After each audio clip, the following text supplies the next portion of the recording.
I've become part of the household with Cindy and the others. They need their private space, so you and Nicole will give up your room to Cindy and Ben. At dinner, my husband Aaron told me about the sudden cohabitation with his sister-in-law Cindy and her son Ben. Confused, I naturally questioned Aaron. Why did it come to this? I haven't heard anything. Does this mean we're losing our room? Faced with Aaron's matter-of-fact attitude, both Nicole and I raised further questions, but he continued without showing any consideration for our concerns. You two should spend time in the living room. It's better for Cindy and her family to have a private room so they can relax and feel at ease. What does that mean? Cindy has been struggling to find stable employment ever since her divorce. Who else will support them if not us? But what about the living expenses? We can afford to take in Cindy and her family. Don't worry, I'll cover those costs. Besides, you're living off the money I earned too, so don't complain. If you want to stay here, do as I say. Why do we have to make space for them? It's unreasonable to defy the family breadwinner despite the fact you have to rely on my income. You claim to be working in your room, but you're just playing on the computer. If you're unhappy, consider divorce. Aaron coldly stated, despite Nicole being nearby. His words made me feel my love for Aaron fading. Hiding my disappointment, I calmly responded to him. Understood. I'll have the room cleaned up by Saturday. I, Jennifer, am a freelance web designer working from home, living with my husband Aaron and our daughter Nicole. Thanks to my uncle Dan, we live in a comfortable 4-room high-rise apartment close to the station.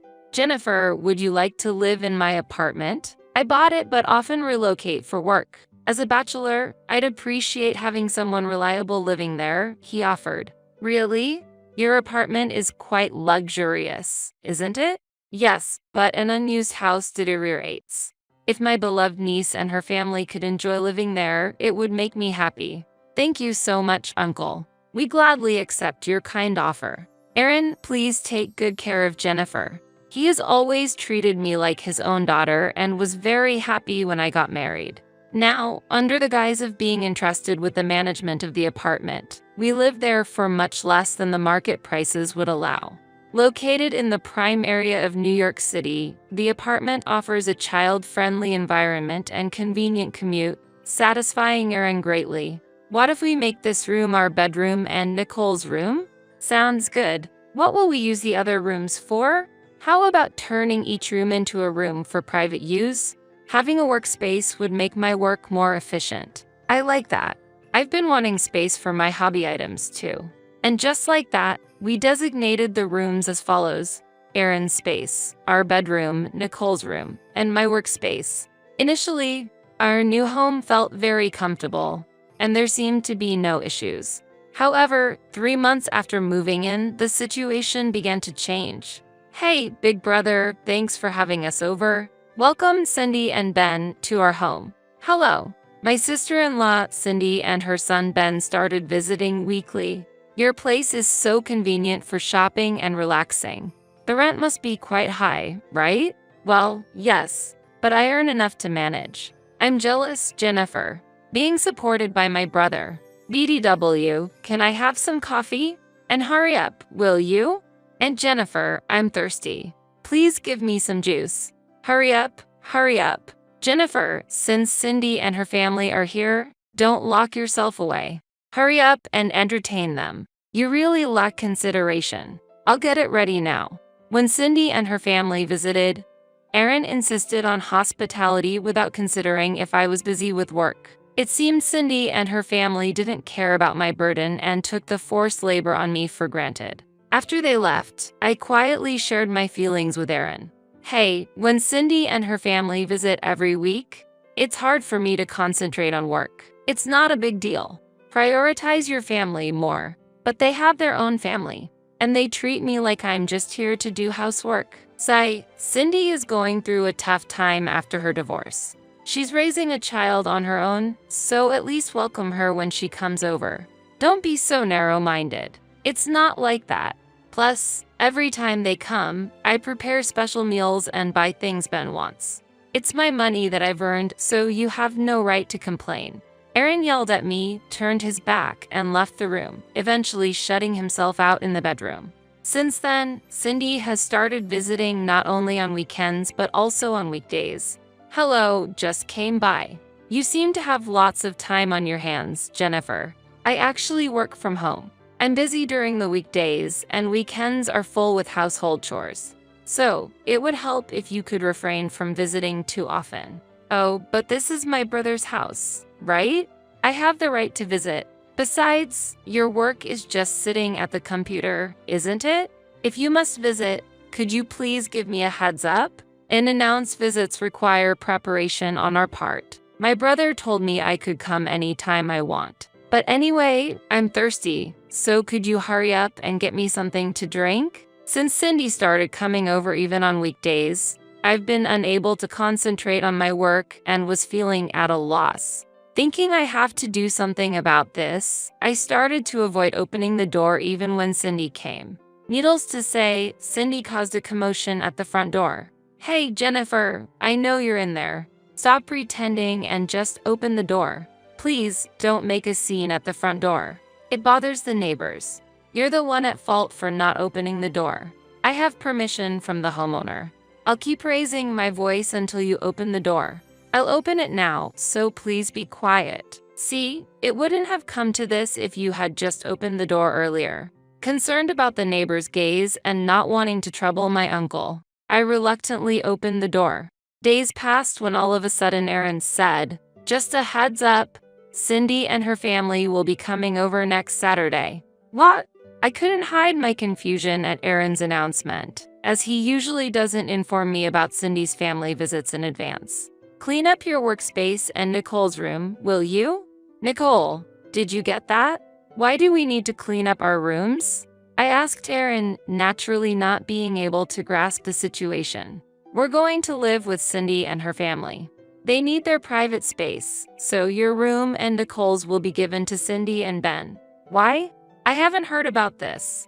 Are we losing our rooms? Nicole and I pressed further, but Aaron continued without showing any consideration for our questions. You two should stay in the living room. It's better for Cindy and her family to relax in a private room without feeling obligated. What do you mean by that? Cindy has been struggling to find stable employment ever since her divorce. If we don't support them, who will? But what about living expenses? We can afford to take in Cindy and her family.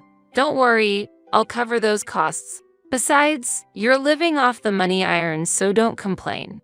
If you want to stay here, do as I say. Why do we have to make space for them?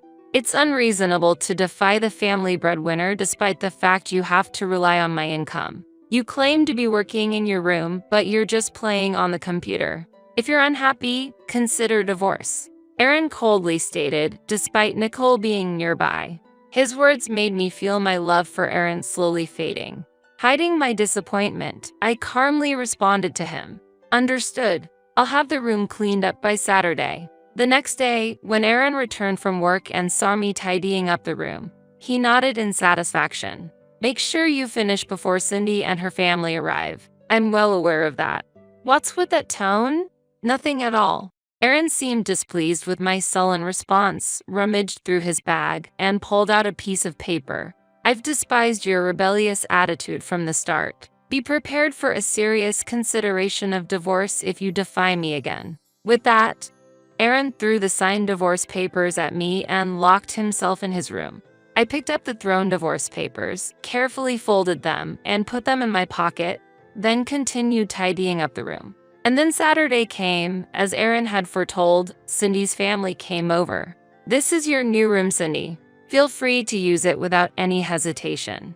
And this way is Ben's room. Aaron greeted Cindy and her son with a smile, guiding them to their new rooms. The room that was once my workspace and Nicole's room were now empty, and Cindy and her family were delighted with their new space. I'm glad. This room has good sunlight and a great view. It's spacious and perfect. Thank you so much, brother.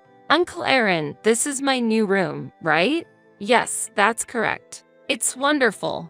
I feel sorry for Jennifer and Nicole, but we're family too, so it can't be helped. Cindy, there's no need to worry. Jennifer and Nicole are used to living in the living room. Right, Jennifer? In response to Aaron and Cindy's cheerful demeanor, I raised a question. I don't mind giving up the room, but how will we cover the rent and Cindy's living expenses? Aaron vehemently argued, perhaps not grasping the intent behind my question. Of course, life goes on. The additional expenses for Cindy and Ben are no problem. Why such a question? Hasn't our household been sustained by my income? Your minimal income makes little to no difference. My salary alone is enough to get by. Is that so? Well, it's irrelevant to us since we'll be leaving this room soon anyway. Be quiet. Why dampen the mood on such a joyful day? If you want to leave, feel free to do so. It'll be financially easier without you. Yes, you say you're working, but in the end it's just for display, no? Playing on the computer doesn't earn an income. I don't mind leaving this room, but won't you struggle to make ends meet without me? Against Aaron and Cindy's disparaging remarks, I presented them with reality. Can you still say that after seeing this? I showed them a piece of paper. What is this? This is the lease agreement for this house. What? The rent is $1,800? Aaron began to panic upon seeing the amount of the rent. Yes, remember when we rented this house from Uncle Dan? We officially went through a real estate agent for the contract. You signed without checking the details. Huh, no way. I thought it would be more affordable since he's family.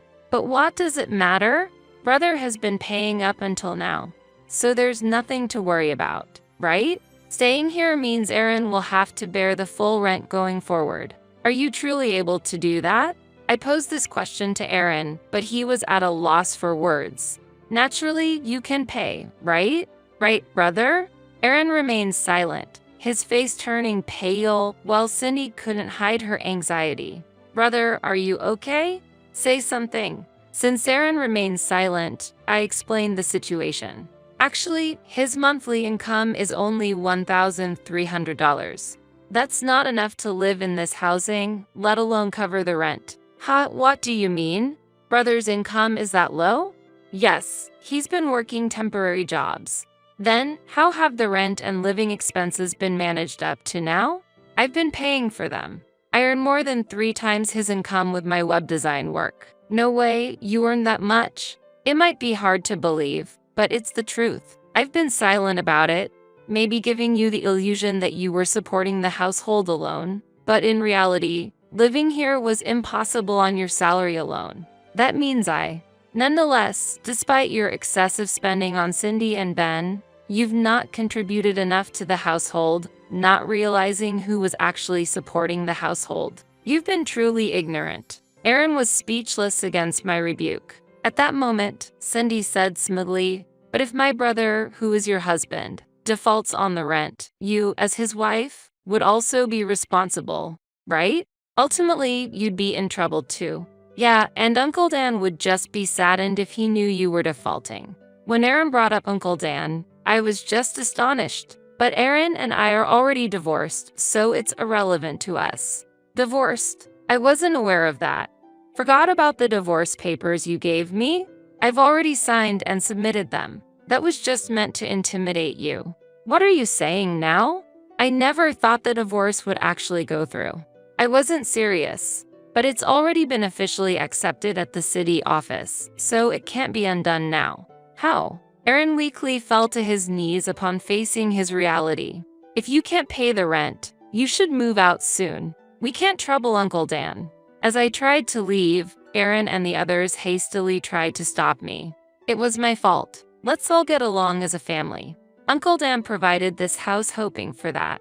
That's right. We'll return your former workspace. Ben and I can share one room. That should be no problem. Their self-serving proposals only fueled my anger to its peak. Don't make fun of me. I can't allow you to waste Uncle Dan's kindness like this. We're already divorced. We're neither a family nor anything else anymore, just strangers. Leaving those words behind, I left the apartment. Later on, it seemed there was an attempt by Aaron and the others to stay in the apartment. But Uncle Dan decided to revert the rent to market price after hearing from me. I had significantly reduced the rent to less than half the market rate, thinking my niece's family would live there. If Jennifer and her family are no longer there, I'll revert the rent back to the original price. We can afford to pay $4,000 a month. Brought back to reality by Uncle Dan, Aaron and the others were forced to leave the apartment and look for a new place to live in. Due to their income situation, they could only afford to live in an old one-room apartment, barely making ends meet there. Since life was difficult with just Aaron's income, Cindy also had to look for a job. But good jobs were hard to find, and it became a neighborhood rumor that fights between Aaron and Cindy were endless. On the other hand, Nicole and I started unpacking in our new home. Sorry for deciding to move suddenly. The old house was nice, but this new one is lovely too. I like it. Seeing Nicole smile like that, I sincerely vowed to cherish our time together, ensuring our family would live happily and harmoniously in our new home. It seems my husband has been possessed by an evil spirit. This house will be given to Jenny. If you disagree, let's divorce. To think that the house I bought would be given to our eldest son's spouse.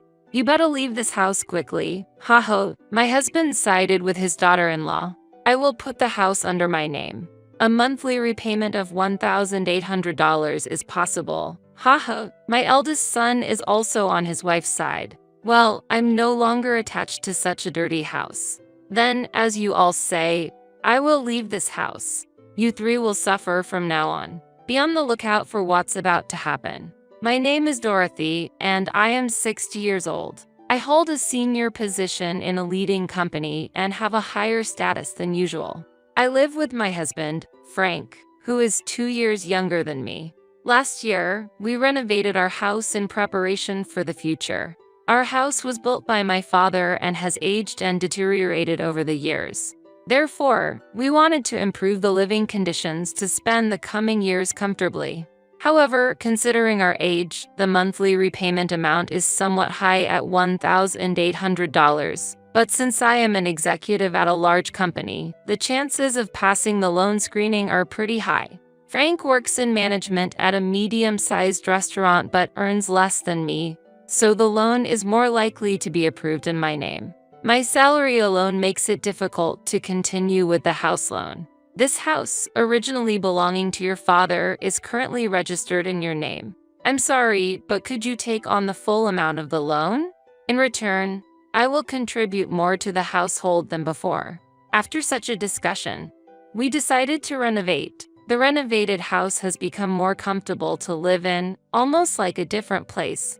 It's very pleasing to know that by renovating the house I've lived in since childhood, I can continue to live here for a long time. I never imagined that the day I would leave this house would come. It was sudden. My cell phone vibrated. I'm getting married. My son Steve told me over the phone. Steve is 31 years old and works as a middle manager in a leading company. My eldest son, who has always been an excellent student, devoted to his studies and club activities, has continued to be enthusiastic about his work as an adult. That might be why I have never heard about his romantic relationships. I was very curious about the woman he was considering marrying. I wonder what kind of person she is. If Steve chose her, she must be charming. However, I'm worried that Steve, who has little experience in love, might be taken advantage of by someone with ulterior motives. I was filled with excitement and worry about meeting the woman my son brought home for the first time. Then, the day of the first meeting arrived. A woman with brown hair and a white chiffon dress, exuding purity, came to visit. I'm Jenny, please take good care of me. She was polite and charming, making for a likable first impression. I'm honored to meet you, father and mother. She smiled, showing her sparkling white teeth. If it's her, I can entrust my son with ease. I felt this way, and it seemed Frank shared a similar opinion, showing a smile. She's a wonderful girl. When Frank murmured that, she said, I'm so happy to hear that from you, Dad. I look forward to getting along with you. Gripping Frank's hand tightly and looking back at him. What's happening? Her intimacy surprised me, and I was a bit bewildered. Steve seemed surprised as well. However, a complex expression appeared on Frank's face. It wasn't jealousy, but it wasn't a comfortable feeling either. What are you doing? I asked, wishing for her to avoid such actions for my son's sake. She panicked. "Oh, I'm sorry. I shouldn't have done this upon our first meeting," and quickly apologized, withdrawing her hand from Frank's. I'm often told that I don't understand personal space. It's not intentional, but I'm truly sorry. It seemed like it really wasn't intentional. Still, I was somewhat surprised by her actions, considering I initially had a good impression of her. However, Steve truly loved her. Yeah, Jenny might have a strange sense of personal space. Haha, but that's part of her charm. I'm not good at talking with women, but she approached me proactively. That's why we could become so close and consider marriage. I didn't expect Steve, who is usually passive towards the opposite gender, to change so much because of Jenny. Please take care of Steve. Despite various emotions, if she is a good person, everything will surely be okay. I accepted their engagement. Afterwards, things progressed swiftly, and within a few weeks, they had officially submitted their marriage registration. I wished for the best for their future happiness. One day, half a year after they got married, I'm home. When I returned from work, there were unfamiliar women's shoes at the entrance. Stepping into the living room, I found Jenny. "Oh, Mother, welcome back." The table was littered with empty cans and bottles of alcohol. It seemed they were enjoying some drinks. "What's this?" I wondered about the two of them having a party without Steve. I happened to meet Jenny on my way back from work. We talked about wanting to get closer, so we decided to drink together. But since it was before payday and money was tight, I suggested drinking at home. Why have a party at home? It would have been ideal if Steve also joined, and we all could have had fun together. I don't want to intrude on the newlyweds, but it would have been better if we gathered at Steve and Jenny's place. I tilted my head and answered, "Indeed, we could have done it at our house, but the beauty of this residence is exceptional, and our place is a bit messy right now." Jenny's speech was unclear. She was slurring her words, clearly quite drunk. Hearing her normally precise speech become lax under the influence of alcohol was unexpected. But what was the reason for enjoying the alcohol just between the two of them? Why didn't you call Steve? I found it unusual for a daughter-in-law to come to her in-law's house to drink, especially during the honeymoon phase. After seeing them together, I started to look for Steve. Steve is currently busy with work and working late into the night. Because of that, I've been feeling very lonely. Jenny said, starting to cry. "It's okay, Jenny, you've done nothing wrong. The problem lies with Steve, who leaves you alone despite being newlyweds." Saying this, Frank gently stroked her head. "What? Father, what is this situation? I feel increasingly uncomfortable." "Look, Frank, Jenny is Steve's wife. It's wrong to do this, especially to Steve." I scolded Frank for his excessive behavior. And then, suddenly, "Oh, don't be so harsh on Father." Jenny stood up for Frank. "What?" I reflexively uttered in surprise, confused by her statement. I had a lot I wanted to say, but the day's fatigue made everything feel bothersome. "I'm going to take a bath. Please clean up after yourselves," I said with a sigh and headed to the bathroom. Afterwards, I called Steve to explain the situation, and he replied that he would leave work and come to pick her up immediately. Jenny's behavior seemed very odd to me. However, the fact that Steve rushed over to get her showed me how deep his affection is towards her.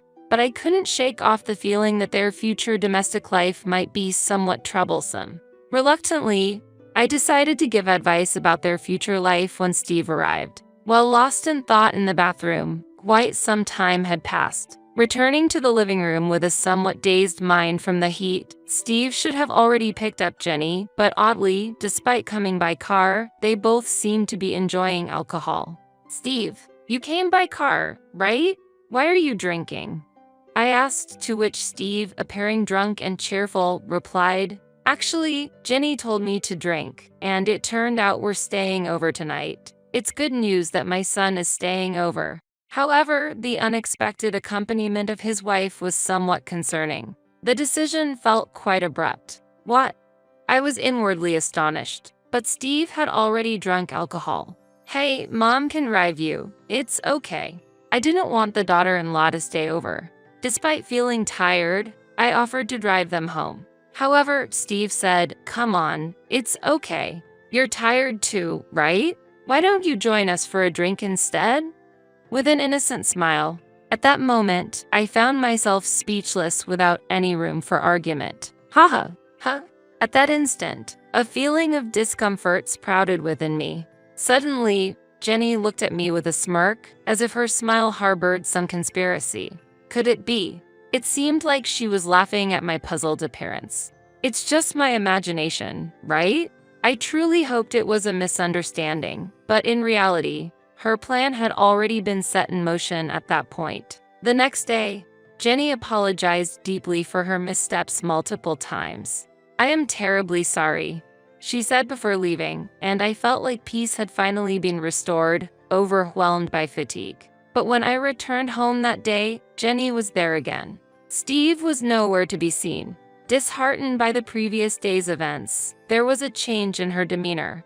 "I'm sorry for the inconvenience again, but I really wanted to apologize in person," she said, handing over some sweets. "I too lost my composure yesterday. I'm truly sorry." Frank seemed regretful as well. Seeing their remorse, I decided to forgive them this time. "I appreciate it." Jenny seemed genuinely relieved, but perhaps because the situation was quite awkward, she stopped visiting our home afterwards. Honestly, I did not want to get deeply involved either, so I was grateful for that outcome. Then one day, Frank, with a serious look, said, "I have something to tell you." As I waited in the living room, wondering what was going on, Steve and Jenny visited for the first time in a while. "It's been a while," I greeted, but they seemed to ignore my words and passed by as if they hadn't heard me. Perhaps my voice didn't reach them. Suddenly, Frank declared loudly, "This house will be given to Jenny. If you disagree, let's divorce." "What?" I was astonished. The discussion of transferring the house to Jenny came out of nowhere. It was a baffling situation. While I was confused, Jenny said, "Please leave this place." What does she mean? I'm confused. Wait a minute. What do you mean by transferring the house to Jenny? I asked, to which Frank replied, "You've been making Jenny suffer, haven't you? That's unforgivable. She's such a good girl. Making her suffer. There's no such fact." However, Frank refused to listen to my argument. "Shut up. I heard it from her. That's why she was crying, saying she couldn't go home." Frank continued angrily, with Jenny shedding tears. "Why has it come to this?" Then Steve also burst out in anger. "I never thought my mother could do such a thing. You're horrible." The more I denied, the angrier they became, and Jenny's tears didn't stop. "That's why we're going to divorce. Leave this house immediately." I plan to continue living here with them. I couldn't understand why I had to transfer my own house to Jenny. When I asked for the reason, because Jenny is deeply hurt. We could have sought compensation, but we thought of a better solution. Taking this valuable house from you and giving it to Jenny is the appropriate punishment for you, was the response I received, even though I didn't make her suffer. Why should I face such retaliation? It's impossible for Jenny, who quit her job after getting married, to pay a monthly loan of $1,800, I argued. "Don't worry. We'll change the name to Steve. As long as Steve is working, the name change should be possible right away." However, there are restrictions on changing the name on a loan contract, so it wouldn't be that simple. In reality, changing the loan terms wouldn't be easy. I doubt the bank will allow it. When I counted, Frank said, "Don't worry, not only you, but Steve also works at a letting company. Plus, I have an acquaintance at the financial institution where you have the loan. If I talk to him, it should go smoothly." Appearing fully convinced. "Yeah, a monthly repayment of $1,800? Piece of cake." Influenced by Frank's confidence, Steve also agreed. Gradually, the reality of transferring the house to them became apparent. I've said it many times, but I didn't do anything to her. There's no way I'm handing over this house. As I strongly objected, they became furious again. I was fed up with this situation. Then Jenny, who had been crying all this time, spoke up. "Mother, for the sake of us and our unborn child, please," she pleaded while caressing her belly. Unbelievable. Mom, Jenny is actually pregnant right now.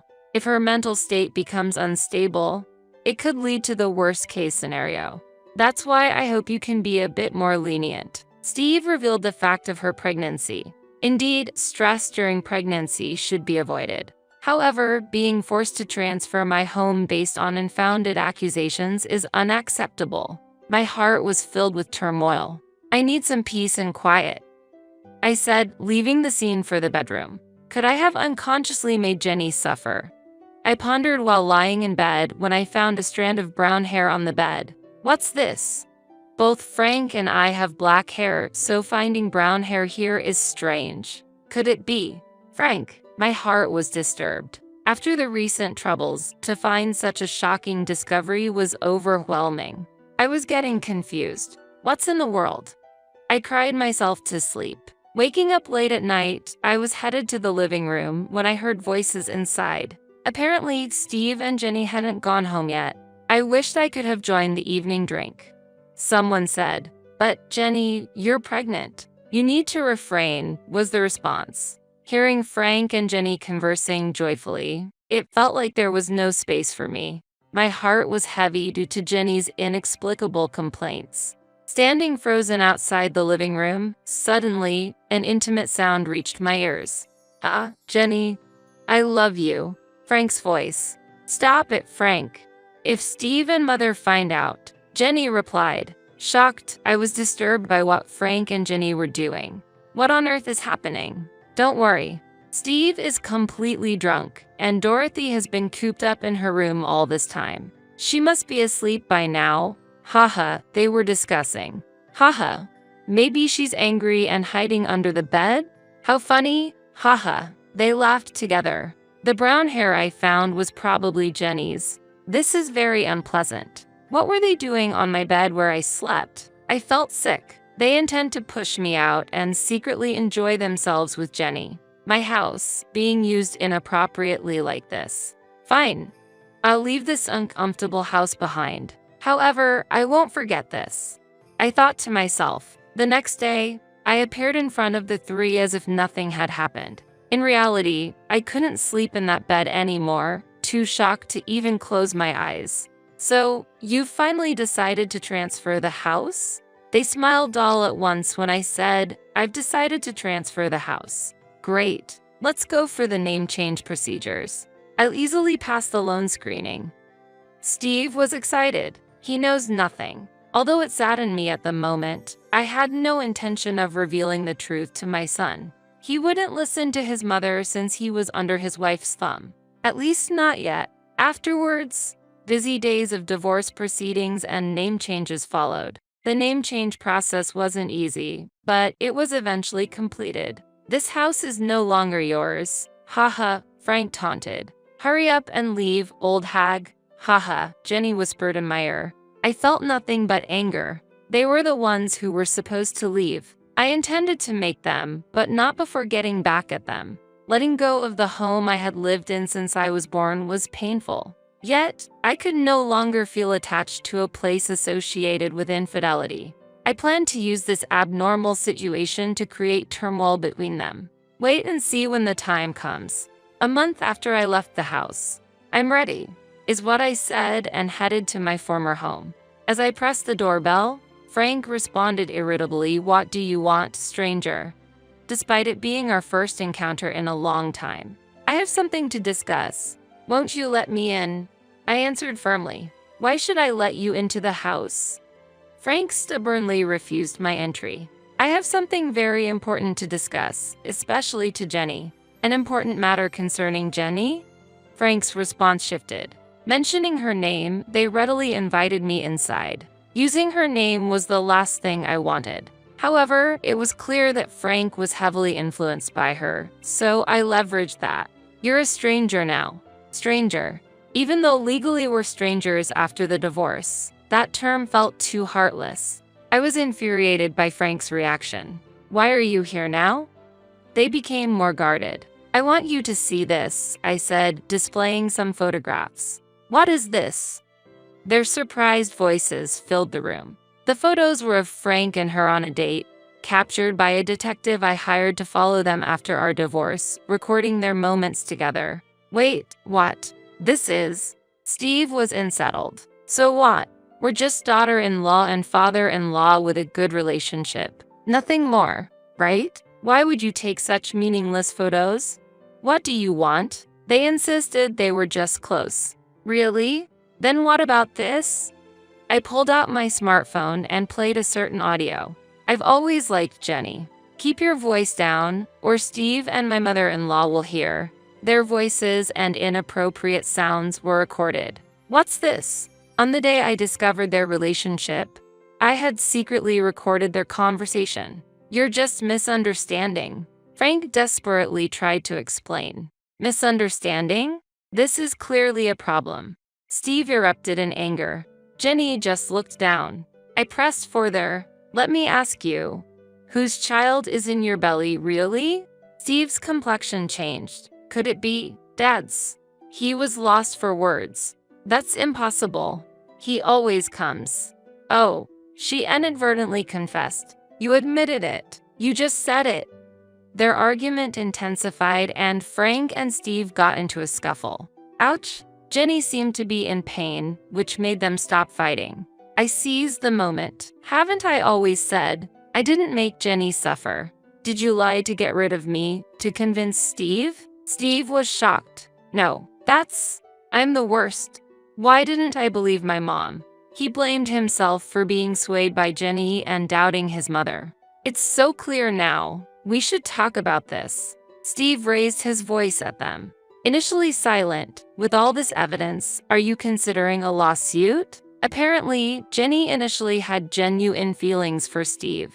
But upon visiting our newly renovated beautiful home before their marriage, she began to desire it.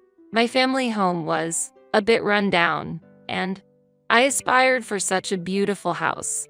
The interior was also quite lovely. She tearfully explained. Wanting the house, she decided to get closer to Frank, using opportunities when he returned from work to drink without Steve. The months she didn't visit the house, she became close to Frank, plotting to get rid of me. You could have just suggested living together from the start. When I said that, she remained silent before finally responding. I don't have a positive impression of mothers-in-law.